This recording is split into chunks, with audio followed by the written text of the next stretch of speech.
you know, where I go, we get the large crowds, and they're very concerned, of course, about the attack on personal liberties. If you mention just the National Defense Authorization Act, most people know exactly what I'm talking about.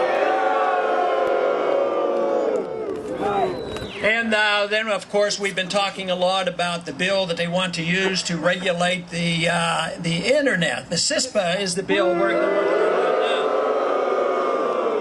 Now, we were able to stop, the Stop Online Piracy Act because people rallied. But guess what? The bad news is our noise and our voices weren't quite loud enough because they went in the House today and overwhelmingly passed that new bill called CISPA. Which means that that's just one more bill we're going to have to repeal whenever we get the chance.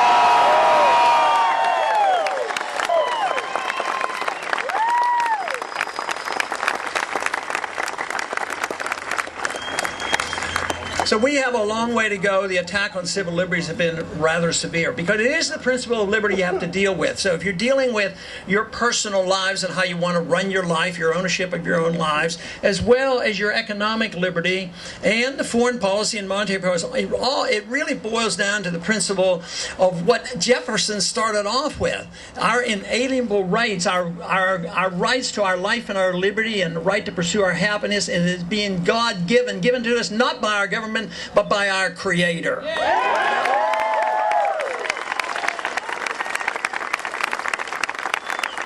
So under those circumstances, of course, the founders made a very serious attempt to try to prevent us from drifting back into tyranny.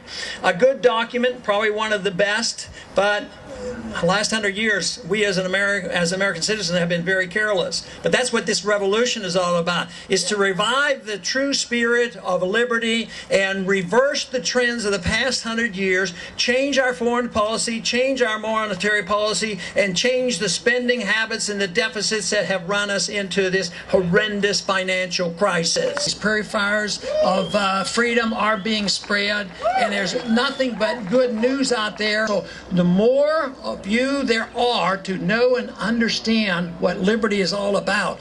Why is it that we're deferring so much to the Department of Homeland Security when we have a Second Amendment? Why do we allow our courts to rule that you can be strip searched by any police officer without any reasonable cause? And don't you think it's about time we get fed up and change the rules at the airport so that we can act with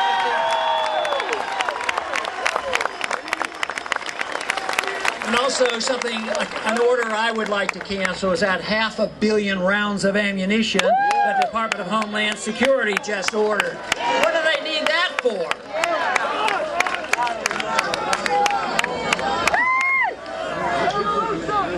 So clearly the challenge is there, the difficulty is there, but it only starts with the acknowledgement that we do have problems. I think is so important is to strive for freedom, because I think this releases creative energy. It is a way we strive for excellence and virtue, and we become productive to ourselves, and we can take care of ourselves.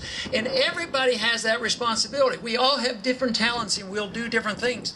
But I am also convinced that all of us, regardless of our talents and regardless of our monetary reward, I think the sense of satisfaction that we have is not related to the amount of dollars we end up with. It ends up with the satisfaction that we have taken care of ourselves, because there are a lot of people who have a lot of wealth and they aren't all that happy because they don't have this sense of satisfaction. That sense of satisfaction only can come from a free society that protects your freedom to run your life, be creative, and to assume responsibility for you and your family.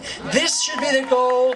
This is the way to achieve peace and prosperity. Thank you.